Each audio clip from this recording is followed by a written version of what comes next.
All right, we've got a candlestick fruit here. You got one there?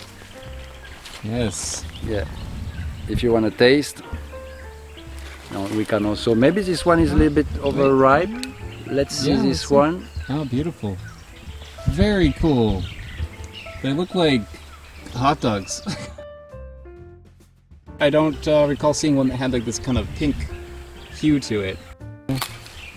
So they're very variable genetically from plant to plant, where the shape and color can really change a lot. Yeah. See?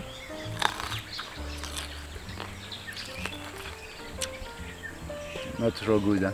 Not That that good, huh? When I got those seeds, the guy said, "Oh, it looks like sugarcane." Now I have the fruits. I don't agree. I've heard that before. Yeah. It tastes like sugarcane. This here is the candlestick fruit, or at least half of one. And this is something I've never had before, but I've had a close relative of this called the guajillote. And guajillote is also something that people do eat. And there's the inside. On the inside, it also looks a little bit like a banana. It reminds me a little bit of like sugarcane.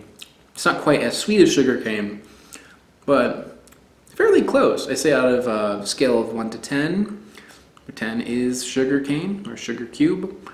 This is maybe an 8 or a 9. It does have like a little bit of like a flavor of straw. Like you ever like chew on a piece of straw? Kind of tastes like that. And that is one that I found being sold by a little old lady in Mexico. Like, if you're going to a market, guys, this is something I can't stress enough. Look for little old ladies, because they will often have very interesting things, including things that they remember from their youth that maybe isn't popular anymore, or stuff that is used for like medicines and things like that. And I think that is how the guajillote was being used. This, though, you can see a resemblance to it. You can see a resemblance. It looks quite similar to it on the outside, but it's more elongated. It looks like a candlestick, hence the name.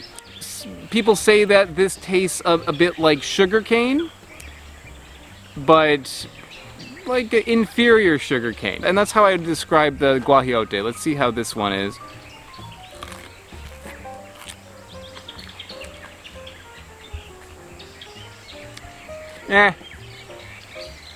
Not all that good, to be honest. It is fibrous the same way that sugarcane is. You can see those little fibers in there. It kind of feels like you're biting into sugarcane, but it's got a strong vegetal taste, like a raw Brussels sprout or something like that. It's got like a bitter vegetable taste. It does have some sweetness in there, like a 3 out of 10. It's not really tart, but it has like this kind of like harsh kind of note to it, kind of like a bitterness to it, but like the bitterness that you'd get from a vegetable. So not my favorite thing, to be honest, but it does remind me of the guajillote, just with that kind of vegetable taste. And it looks really cool, so it's interesting to see it here. But yeah, I would rather the guajillote, or better yet, I would rather the sugarcane, but still, very cool.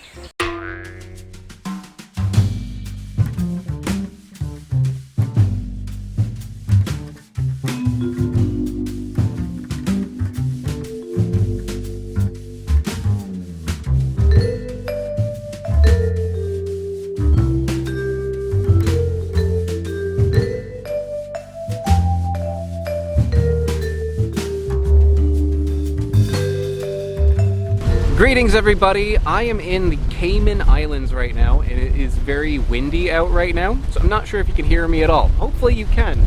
I do have a little windsock on my microphone, so I'm hoping that that works. But today I have something kind of interesting, something I have not reviewed on the channel before, and I don't know why.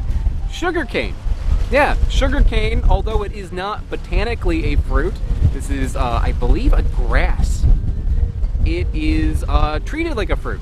Now, usually how I find sugarcane for sale is as a juice. That is something I've seen all throughout South America, through Mexico, through Central America, through Southeast Asia, sugarcane usually means somebody is on the side of the road, like putting them through this like vise to like crush out the juice and sell the juice. Here in the Cayman Islands though, there's vendors here selling sugarcane, but not as a juice. They're selling it as something to eat as a fruit. So how you eat sugarcane when it's sold like this is you kind of bite into it like you'd bite into a carrot stick, but you don't separate it because it is far too fibrous. I mean, look, can't do it. But if you crush it with your teeth, the juice kind of releases into your mouth.